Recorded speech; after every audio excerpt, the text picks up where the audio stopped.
I'm Mark Bishop, Participation Coordinator at the Natural Theatre Company, and I've been lead organiser for the Somer Valley Commission for BAINS. So the purpose of the commission was to develop community arts engagement across the Somer Valley, trying to engage different age ranges and in all different art forms. For the Natural Theatre Company to be involved in a commission like this in community arts engagement is really important. So we're not just a performance company, we're doing a lot more of this sort of community engagement work where we can experiment and bring in all different art forms together, as well as our theatrical practice, is really interesting. The development of the whole year's activity took two forms really.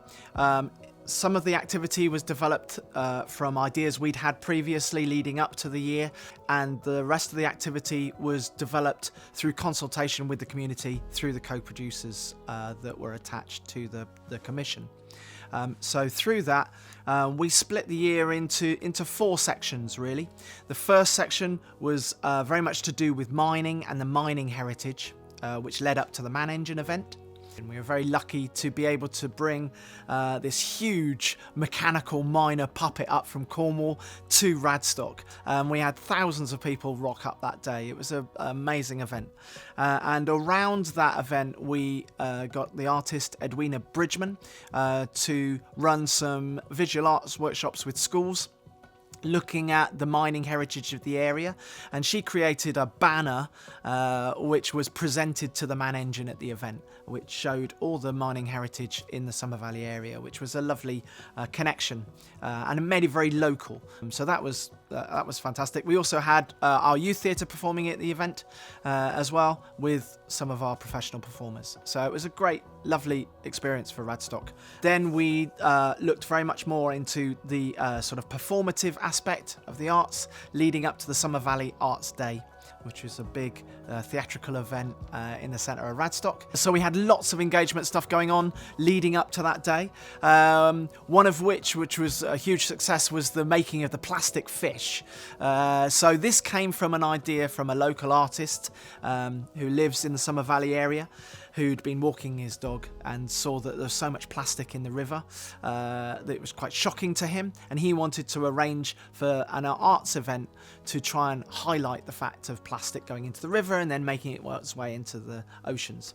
So we dredged all the plastic out of the river over one day with the young people's involvement, and we got about 4 massive builder's bags full of plastic, and then we engaged an artist, Rose Poppe, to carry out some open access workshops to put all that plastic together to create like a 12-foot plastic fish. That was then picked up nationally and ended up being seen by some of the people that made it on national TV on the BBC, and that sort of cyclical movement of arts engagement is great.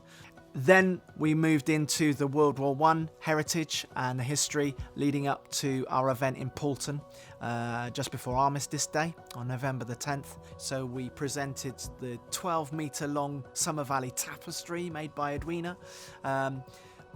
Elaine Bruce, our ceramic artist, had been into lots of schools, and she'd made over 100 ceramic poppies with the young people, which she combined into a 6-foot poppy on the day, and people can make their own little poppy badges.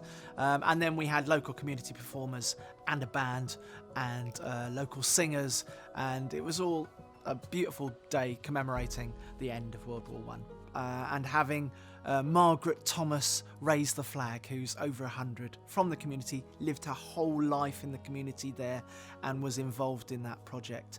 It seemed to sum up the whole community-led engagement project for us. The smaller scale successes of the year, I think the film that we made to celebrate the work that Youth Connect have done over the years was a real success. So we worked with some of the young people in the youth clubs in Peasdown and Radstock and all over the area with a visual artist to take some of the archive photographs of the youth service and combine them with pictures from National Geographic and create these bizarre collage pieces and then make a film of it The young people made the soundtrack for it as well, working with Evolve. And it's, again, really moving. And there was a lovely moment on the last week of the engagement that Youth Connected, where I went round and we projected that film onto the building of the youth centres around the place on the last evenings of those engagements. And that was really quite moving, and I had some really good conversations with young people in the area about the importance of that sort of work.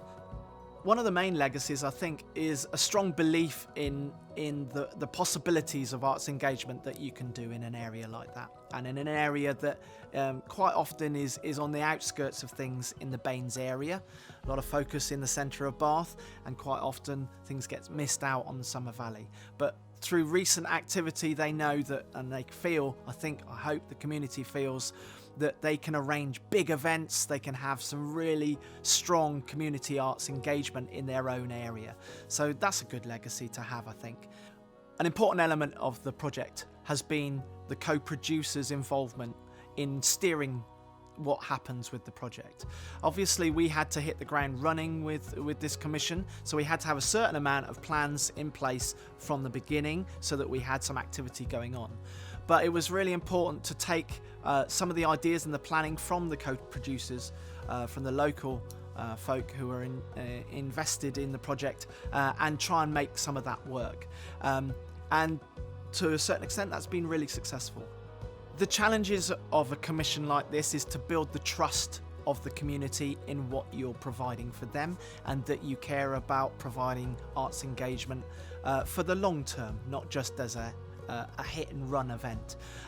So we were hoping that certainly over 2 years that we would build that trust in the community, and that would enable these art engagements to grow.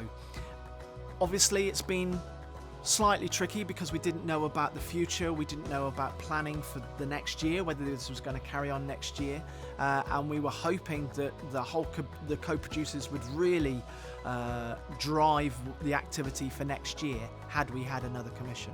That's not happening, but we're hoping that the co-producers group will stay together and that we can be involved in creating some arts engagement in the future in the Somer Valley.